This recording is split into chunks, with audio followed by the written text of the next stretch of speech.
Hey, wait.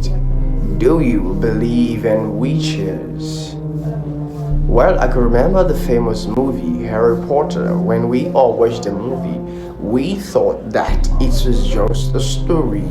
A lot of person don't believe that witches exist.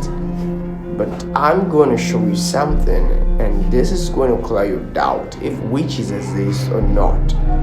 Take a look at this and let's find out the real.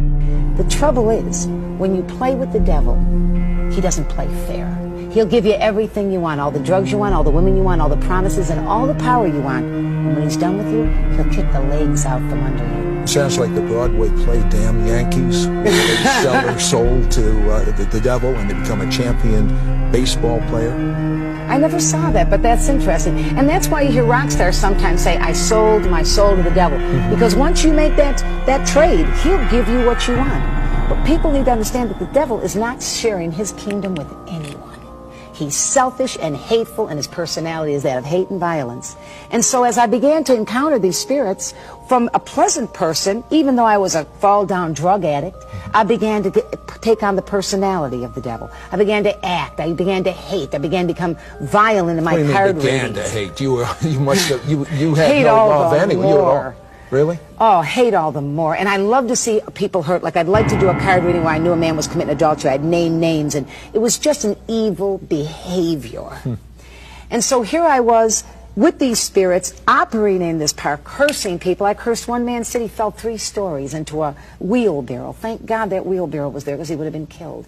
I was astral projecting. I was studying all this witchcraft. I thought everything was wonderful. The same spirits, as you said in the opening, that gave me power began to turn on me. Why would they turn on you? Because the personality of spirits of darkness is not a nice, friendly personality. You can tell even by people that are deeply involved in witchcraft, the way they dress, the way they act, ghoulish and black nails and dark colors and very strange in their acting. Is it like, I used to watch Westerns as a kid, and in the Western, a new guy comes into town and goes and plays poker, and he wins.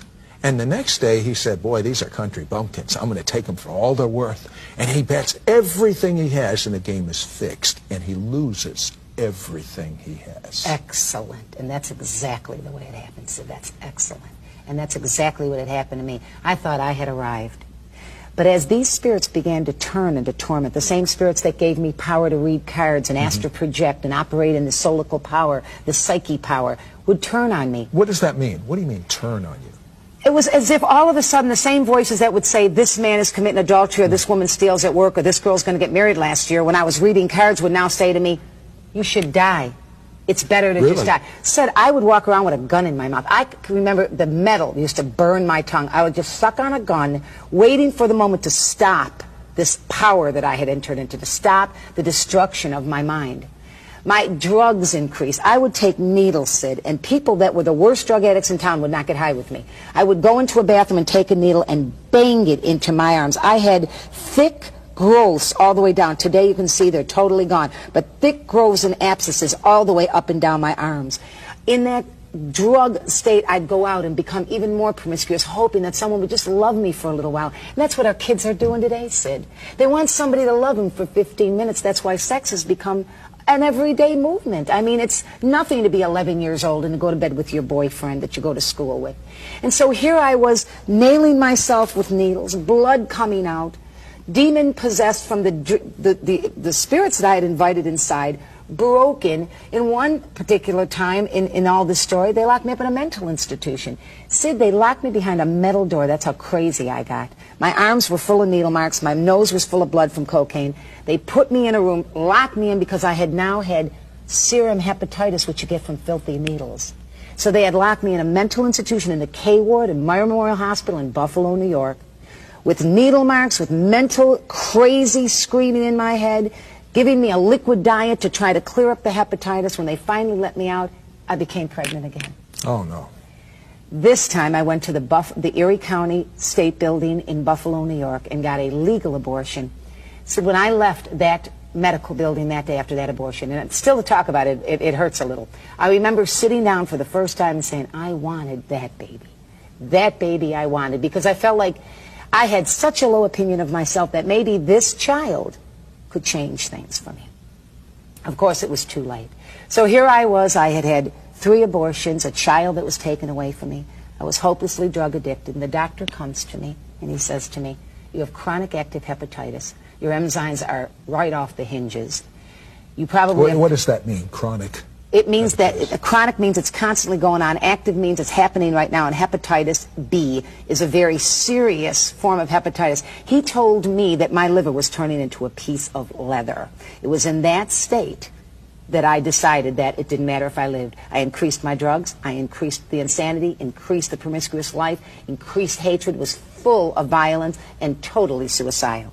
And then one day, standing in a bar, serving drinks, stealing from the place, everything they had, stealing and lying and getting high in the bathroom, a young woman approached me named Linda Smith. And you know what, Sid? She really believed in the power of God. She knew I'd experienced the power of darkness, that I knew it was out there, that it worked. But she wanted me to see a higher power, a greater power, that superseded the power that I was operating in. So what did you think of this, Linda?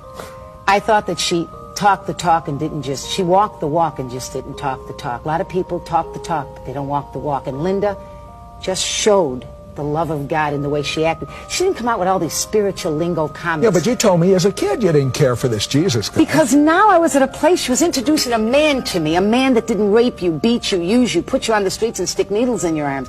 A man that was the Son of God who loved you for the way you are, not for 15 minutes, loved you for who you were, and who was able to reach down in that liver and reconstruct it, reach into that belly full of blood from bleeding ulcers, reconstruct and heal that, reach into a mind that was mentally ill, reconstruct that, reach into a heart that's broken, and put it all back together.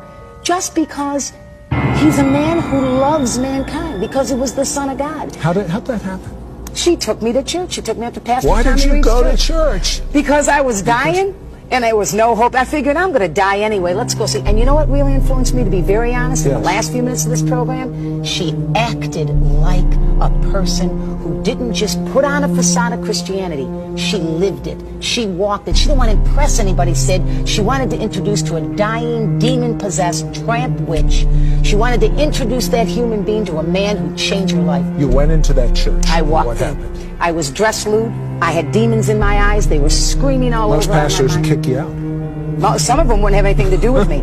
But Sid, in a very quick moment, I know we're coming to the end of your program, in a quick moment, the man on the platform said, if you need God to touch you, if you need healing in your body, come on up. I took the longest walk of my life. When I got to the platform, and to this day it brings tears to my eyes, Jesus Christ was waiting for me. Within an instant, and I have medical reports, in a moment of the prayer of 1,800 strangers who didn't know my first name, the church stood forth, the blood-bought church began to sing the blood of Jesus. And in a moment, when they began to call on the name that people curse, the name of power and ability, my liver was healed, my stomach was healed, my mind was restored, and I left that church, and said, never to be the same.